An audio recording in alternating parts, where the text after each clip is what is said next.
500 থেকে 1000 কাছাকাছি ফেলে দেয়। ওই তখন ডোম চামার আসবে, আর চামার এসে তখন খালিয়ে নিয়ে যাবে, এটা ফ্রি পেয়ে গেল। ছোটকাল থেকে দেখা।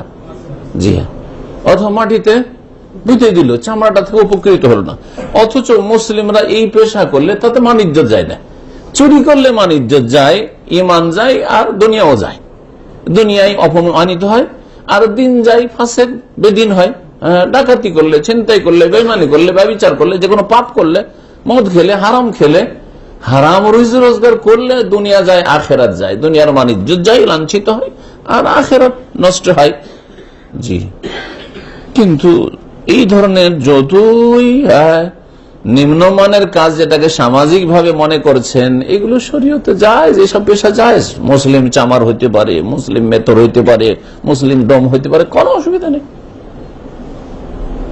শর্ত নামাজি হইতে হবে।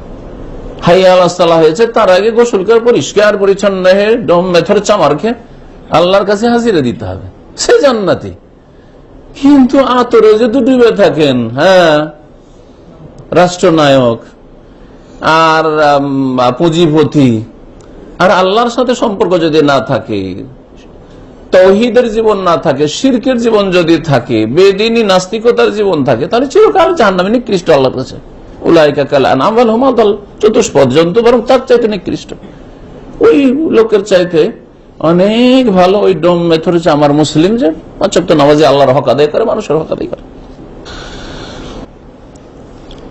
তাহলে যেসব জীব জন্তুর গোস্ত খাওয়া হারাম, সেগুলির চামড়া দাবাগাত দিল ব্যবহার করা জায়েজ নয়, আর বাকিগুলো জায়েজ, যদিও মৃত হোক না কেন। লিউরুদিল আহাদিস সাহিহা বিজাওয়াজ ইস্তেমাল বাদ দাওয়াত, কারণ সহি অনেক হাদিস বর্ণিত হয়েছে যে সেটা দাবাগাতের পরে, অর্থাৎ শোধন করার পরে, পাক করে নেওয়ার পরে জায়েজ ব্যবহার করা।